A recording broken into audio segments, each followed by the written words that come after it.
मुख्यमंत्री देवेंद्र फडणवीस यांच्या वक्तव्याचा ठाणे काँग्रेसकडून निषेध. महाराष्ट्राचे मुख्यमंत्री देवेंद्र फडणवीस यांनी लोकसभेतील विरोधी पक्षनेते आणि काँग्रेस नेते राहुल गांधी यांच्यासोबत आक्षेपार्ह विधान केले आहे. राहुल गांधी हे रिस्पेक्टेड नेते असून ठाणे काँग्रेसने आज देवेंद्र फडणवीस यांनी केलेल्या वक्तव्याचा पत्रकार परिषद घेत निषेध केला. पत्रकार परिषदेला ठाणे काँग्रेस अध्यक्ष विक्रांत चव्हाण, मुख्य प्रवक्ते राहुल पिंगळे, महिला अध्यक्ष स्मिता वैती, प्रदेश सदस्य भालचंद्र महाडिक, निशिकांत कोळी, शिरीष घरत, सुभाष ठोंबरे, उमेश कांबळे, नुरशीद शेख, अरुण राजगुरू, प्रकाश मयेकर, हरिश्चंद्र खरात, अच्युत नलावडे, बाळा डकरे आदी मान्यवर उपस्थित होते.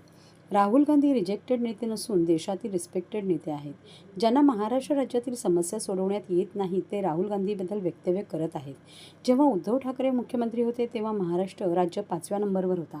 मात्र त्यानंतर मुख्यमंत्री देवेंद्र फडणवीस यांच्या कारकिर्दीत महाराष्ट्र राज्य भ्रष्टाचार, गुन्हेगारी, भोंदूगिरी आणि स्त्रियांवर अत्याचारांमध्ये प्रथम क्रमांकावर असल्याची टीका विक्रांत चव्हाण यांनी केली.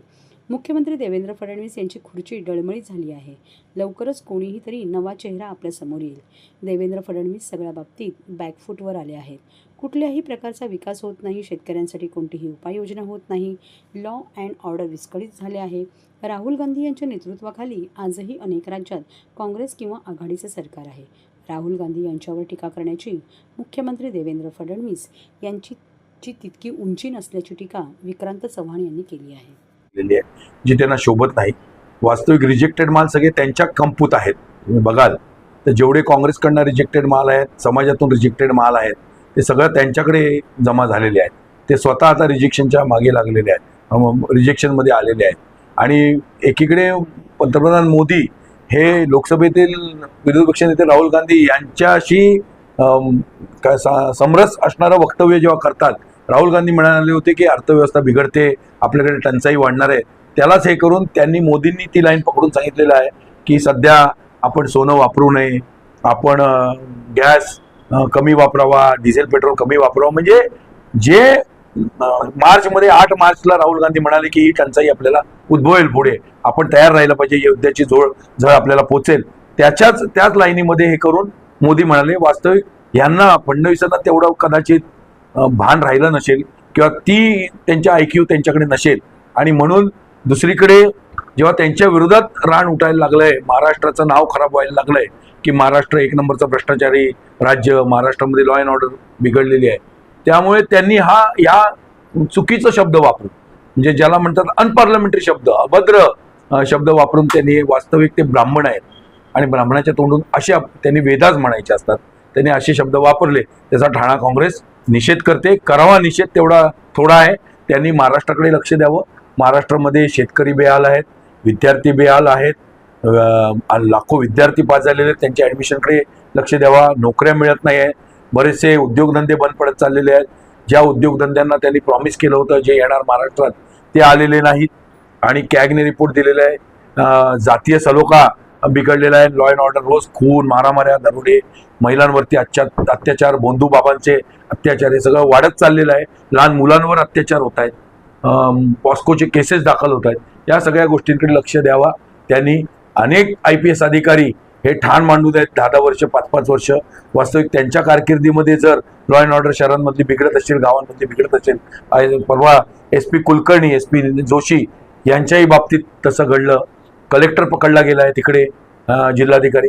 या सगळ्या गोष्टी, आमच्या ठाणे महानगरपालिकेतला उपायुक्त निलंबित झालेला आहे. या सगळ्या गोष्टींकडे वास्तविक त्यांनी लक्ष द्यावं. ठाण्याकडे त्यांनी लक्ष द्यावं. ठाण्यामध्ये प्रचंड भ्रष्टाचार हे झालेला आहे आणि भ्रष्टाचारांना पाठीशी घालण्याचं काम देवेंद्र फडणवीस करतायत. रुपाली चांदकडकरांना वाचवायचं असेल की आणखी त्या भोंदूबाबा खरातला वाचवायचं असेल किंवा मग तटकरेंच्या बाबतीतली भूमिका असेल, या सगळ्या भूमिका त्यांनी स्पष्ट कराव्यात आणि त्यांनी महाराष्ट्राकडे लक्ष द्यावा, हीच आमची विनंती आहे. देवेंद्र फडणवीसांना महाराष्ट्राच्या बाहेर कोणी ओळखत नाही. कन्याकुमारीला त्यांनी रॅली घेऊन दाखवावी, त्यांनी काश्मीरला रॅली घेऊन दाखवावी. वास्तविक त्यांना घेता पण येणार नाही, त्यांना मोदी हे देणार नाही.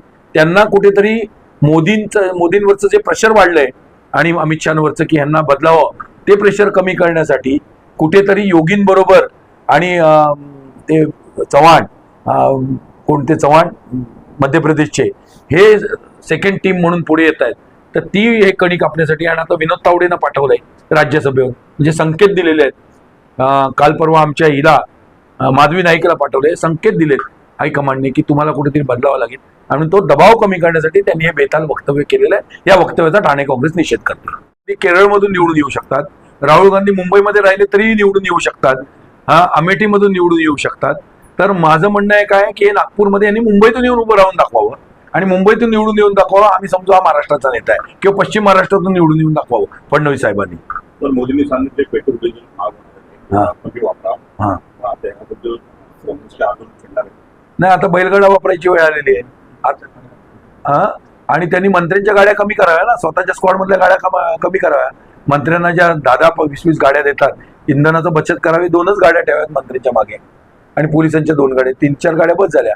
ते जे मोठा हे घेऊन फिरतात कन्वय दाखवायला, जो दिखताय वो बिकताय, सगळे शायनिंग मारत असतात मंत्री नुसते. इकडे बघाल तर एवढ्या मोठ्या गाड्या सगळे ट्रॅफिक थांबवतात, जनतेला थांबवतात, जनतेचं इंधन वाढतं, जनतेला गाड्या अर्धा तास थांबवल्यामुळे त्यांचंही फ्यूल जातं.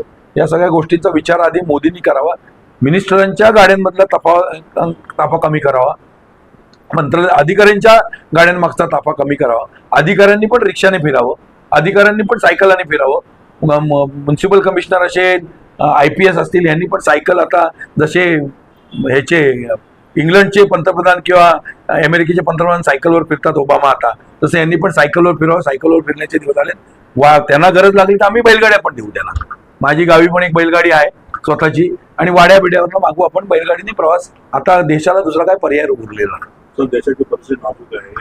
40,000 करोडचा आता कुंभमेळा होणार. बघा, एकीकडे तुम्हाला शिक्षकांचे पगार द्यायला पैसे नाहीत, शाळा तुम्ही बंद करताय पटसंख्येच्या अभावी. तुमच्याकडे शेतकऱ्यांना द्यायला पैसे नाहीत, बरोबर आहे. तुमच्याकडे जे आंब्याचं जे नुकसान झालंय कोकणामध्ये किंवा खरीप आणि रॅबी पिकाचं जे नुकसान झालं अवकाळी पावसामुळे, ते द्यायला तुमच्याकडे पैसे नाहीत. आणि तुम्ही कुणीकडे नको त्या गोष्टी. कुंभमेळा झाला पाहिजे, पण कुंभमेळ्यावर 35,000 कोटी खर्च करण्याची काही गरज नाही. महाराष्ट्राची ती स्थिती नाही, केंद्राची सध्या स्थिती नाही. आपण कर्जामध्ये डुबलोय. 35,000 कोटीच्या तुम्ही शाळा बांधा, हॉस्पिटल्स बांधा, 35,000 कोटीचे रस्ते करा तुम्ही, 35,000 कोटी मधले 5-10 हजार कोटी तुम्ही शेतकऱ्यांना द्या, काय महिलांना द्या, लाडक्या बहिणीची योजना आणखीन बळकट करा, 1,500च्या ऐवजी 3,000 द्या, 5,000 द्या, उद्योग आणा, ह्या सगळ्या गोष्टी करा ना. 35,000 कोटी कुंभमेळ्यावर घालून काय होणार आहे मला सांगा. सर, पंतप्रधान मोदींनी 16 वर्ष त्यांनी सोनं आता त्यांनी घेऊन ठेवलेलं आहे सगळ्या त्यांच्या नेत्यांनी फिरून. आता त्यांचं असं म्हणणं आहे की आम्ही सोनं घेऊ नये, आम्ही सोनं घेणार, आमच्या पोरीबाईंची लग्न कशी करणार आम्ही. आमच्यामध्ये आपल्या महाराष्ट्रामध्ये मुलीबाईंची लग्न करायला सोनं लागतं. बायकोच्या अंगावर जर सोनं नसेल, मंगळसूत्र नसेल किंवा नसेल तर कसं चालेल. सोनंही लागतं. मराठी माणसाचा दागिनाच सोनं आहे, मराठी माणसाची संस्कृती सोनं आहे. त्यामुळे सोनं आम्ही घेणार, ते काय आम्ही मानणार नाही. सर, उद्धव ठाकरे आणि राज ठाकरेंनी आता ट्विट केलेलं आहे, टीका केलेली आहे. 15 तारखेपासून 15 मेपासून पंतप्रधान परदेशी दौऱ्यावर जातात. त्याबद्दल म्हणजे कशासाठी उद्धव ठाकरेंनी राज ठाकरेंनी ट्विट केलंय? 15 तारखेपासून उद्धव ठाकरेंनी राज ठाकरेंनी त्यांच्या भूमिकेवर ठाम राहावं. आमची एवढीच विनंती आहे की त्यांनी कधी मुख्यमंत्र्यांना भेटायला जाऊ नये, त्यांनी कधी त्या मोहित कंबोजला भेटायला जाऊ नये, नको ते धंदे करू नये. ऐकलं, आमचे राहुल गांधी कसे कोणाच्या मागे जात नाहीत, रिलायन्सचे पण लग्न झालं जात नाही, ऐकलं, आणखीन कोणाचं लग्न झालं जात नाहीत. ते भूमिकेवर ठाम असतात. काँग्रेस भूमिकेवर ठाम असते. त्यांनी त्यांच्या भूमिका वारंवार बदलू नये. कळलं, आम्ही त्यांच्याशी आम्ही समरस आहोत. त्यांनी ट्विट यासाठी केलंय की मोदींनी सांगितलं होतं की लोकांनी परदेश दौरे त्यांनी ट्विट केले, त्याच्यावर काय स्वतः मोदी परदेश दौरा करतात. त्याच्यासाठी सक्षम आहेत आमचे राहुल गांधी, बोलतील. आणि ते जर मोदींनी जर असं म्हटलंय की परदेश दौरे करू नये आणि आता स्वतः जात आहेत, तर त्याचा आम्ही निषेध करतो. सामान्य माणूस म्हणून, ठाणे काँग्रेसचा अध्यक्ष म्हणून, की आमची ही भावना आहे की तुम्ही जेव्हा दुसऱ्याला practice before you preach, charity begins at home, स्वतः पहिला आचरणात आणा. तुम्ही परदेश दौरे रद्द करा, परदेशातल्या लोकांना येऊ द्या ना तुमच्याकडे. तुम्ही एवढे सक्षम बना. स्वतः भारत देश इंदिरा गांधींनी एवढा सक्षम बनवला होता, राजीव गांधींनी आणि नेहरूंनी, की इतर देशाच्या लोकांना आपल्याकडे यावं लागायचं. आता आपणच फिरतोय सगळीकडे. त्यामुळे ही केविलवाणी परिस्थिती आहे. पाकिस्तान सारखा देश मध्यस्थी करतो अमेरिका आणि इराणमध्ये, आणि ज्याच्या आपण पायऱ्या झिजतो, हे करतो, चपला उचलतो, ट्रम्प, त्याने आपल्याकडे दुर्लक्ष केलं. त्याने पाकिस्तानला घेतलं मध्यस्थी करायला, आपली इज्जत काढून टाकली त्याने भारताची.